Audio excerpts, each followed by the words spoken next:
Bueno, mi gente, bienvenidos a Crea tu Bolso una vez más. Antes de comenzar, quiero decirte que puedes visitar el blog de Crea tu Bolso para descargar el patrón o el molde de esta morral o esta mochila que ves aquí al fondo. Ahora sí, en esta oportunidad te voy a hablar sobre los 3 posibles errores que yo creo que son con los que te puedes encontrar a la hora de confeccionar tus bolsos. Y por supuesto pertenecen a la costura en general, pero también en la parte especializada a trabajar con materiales sintéticos o materiales de polipiel, como lo hacemos acá. Ya que una cosa es trabajar con telas en máquinas que son para telas y otra cosa es trabajar con materiales sintéticos y gruesos en máquinas que son para telas, precisamente, tejidos. El primer error es exclusivo para principiantes y se trata del dominio con la máquina. Me refiero a usar la máquina, a darle chola, a meterle pata como le decimos acá en Venezuela. ¿De qué se trata ese error? Se trata de que no podemos o no sabemos coser derecho, de coser en curvas, hacer una curva. Y si sale una curva, no sale la curva que queremos, sino algo que se sale de nuestro control. ¿Y cómo se soluciona? Eso se soluciona únicamente con práctica. Es la única manera. Aquí en este canal ya te he mostrado en uno de los videos cómo hacer, por ejemplo, si tienes una máquina industrial, aunque también aplica para máquinas domésticas, si le tienes miedo a la máquina, a comenzar a la velocidad de la máquina, al movimiento de la aguja, puedes retirarle la aguja, retirar el prensatelas y practicar dándole al pedal. Vas practicando poco a poco para que te acostumbres al movimiento.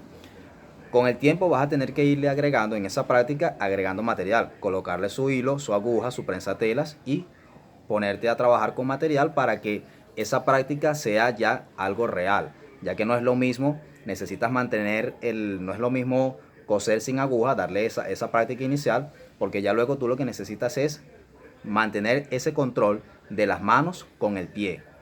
Sí, porque necesitas pisar el pedal, ir pisando el pedal y mantener el control acá arriba con el material, manejándolo, si quieres coser en recto o si quieres coser en curva.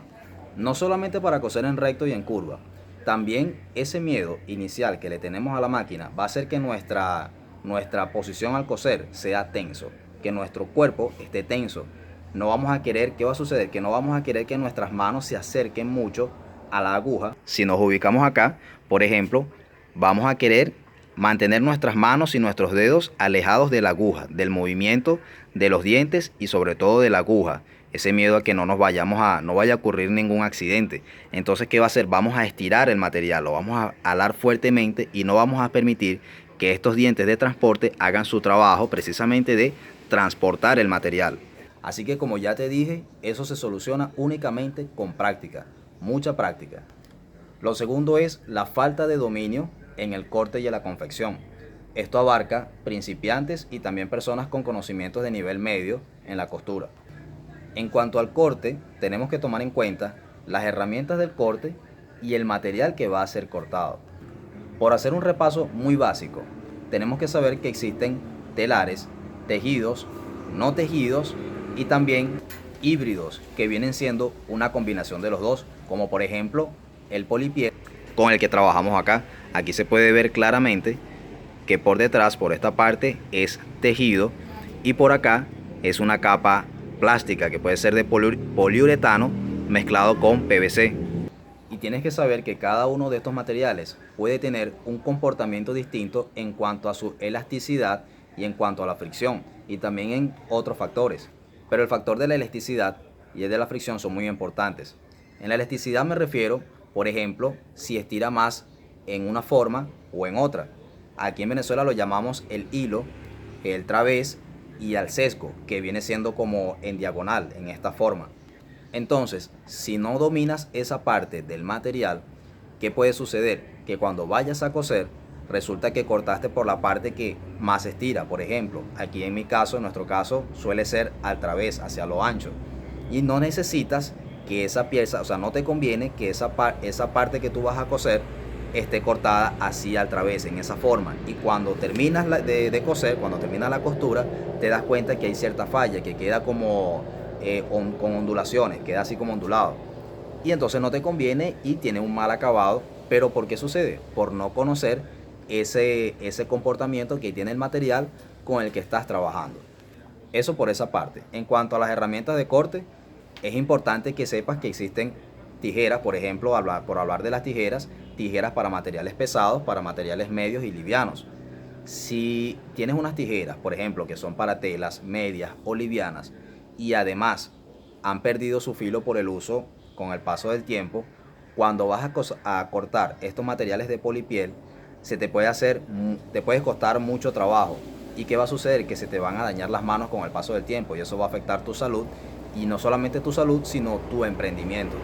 En cuanto a la confección, también, por hablar solamente de lo básico, tienes que saber que la mayoría de las piezas, por lo general, se cosen al revés, para luego al final ser volteadas. Solamente puedes hacerle algún pespunte, alguna cosa, un trabajo final, pero normalmente se trabajan al revés.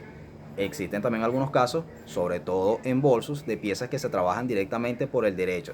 Es decir, así como la vas cosiendo, no sé si pudieras ponerle algo para tapar la costura o con alguna pintura o alguna técnica de acabado, pero así como lo terminaste de coser, así sale directamente para el uso o para la venta.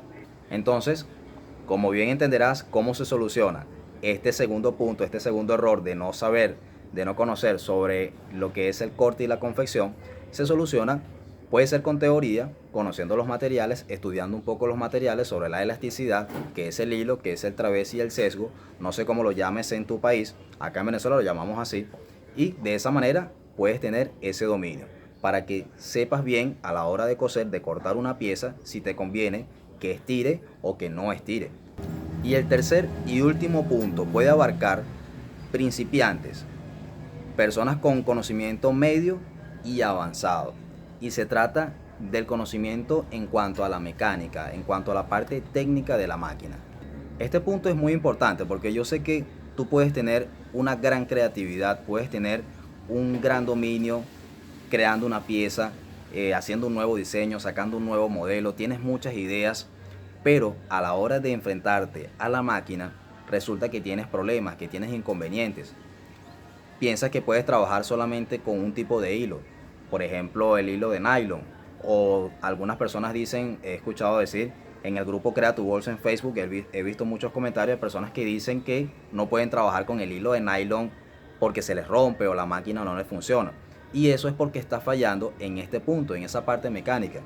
No estoy diciendo que te conviertas en un técnico de máquina super experto. Para eso tienes el canal de El Profe Suescún, acá mismo en YouTube, que puedes visitarlo. Con ese canal es que yo he ido aprendiendo esa parte básica a la que me refiero. Pero lo que te quiero decir es que entre el producto final y tú está la máquina. Y necesitas tener esas nociones básicas que son las que te van a permitir tener ese dominio, saber qué es lo que estás haciendo y qué está sucediendo cuando tú estás pasando ciertos materiales por la máquina. Porque como ya te lo dije, es distinto, aumenta mucho la complejidad del trabajo, ponernos a trabajar con polipiel en máquinas que están destinadas para trabajar con telas tejidas. ¿Ok? Entonces necesitamos hacerle ciertos cambios, ciertas modificaciones para hacer ese trabajo más ligero, más llevadero. Porque una de las claves en este, y yo creo que en todo trabajo, es el tiempo. No es lo mismo hacer una pieza en un día que hacer esa misma pieza en una o en media hora. Y allí entran varios factores, como puede ser el cansancio que te genera, el estrés que te genera que la máquina te esté dando problemas. Entonces, ¿cuáles son los errores más comunes que puedes encontrar en este punto, en este factor? No saber o no tener el dominio de cómo se enhebra correctamente la máquina, porque el paso del hilo debe ser algo limpio. Por ejemplo, un pequeño pero gran detalle puede ser este. Aquí tenemos el primer guía hilo que está acá arriba, desde donde tenemos ubicado nuestro cono de hilo. Y un dato importante, pero que pudiera parecer insignificante de momento, es que él tiene que estar ubicado perfectamente debajo de este guía hilo, en una línea recta. Porque si esta pieza se mueve, por ejemplo como en este caso, y la tenemos así, eso afecta desde que está saliendo el punto inicial, el hilo está afectando su paso. Así que nada más, por comenzar, tenemos ese punto. También hay otros más que no vamos a aclararlos todos en este video para no hacerlo tan largo. ¿Qué otro factor afecta en este punto y que también es muy básico? Las tensiones de los hilos. Muchas veces no sabemos corregir o calibrar exactamente la tensión de los hilos. Recuerda que hay dos puntos de tensión. Está el de la bobina, estoy hablando para máquinas rectas. Entonces está el de la bobina y el de la tensión superior, que los puedes ver acá.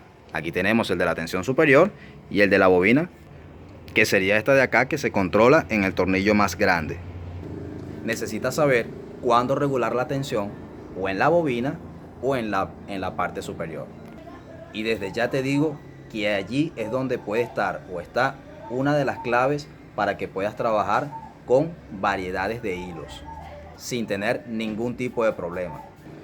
Y otro punto dentro de este mismo factor es la lubricación de la máquina. Hay máquinas con lubricación automática, pero que sin embargo puede haber partes donde no les llega la lubricación y hay que hacerlo manual. Hay máquinas con lubricación semiautomática y lubricación manual. Si tienes tu máquina bien lubricada, estás asegurando que el desgaste sea mucho menor y también el efecto de la vibración al coser, ese efecto de que se mueve mucho. Así que con eso hemos llegado al final de este breve encuentro.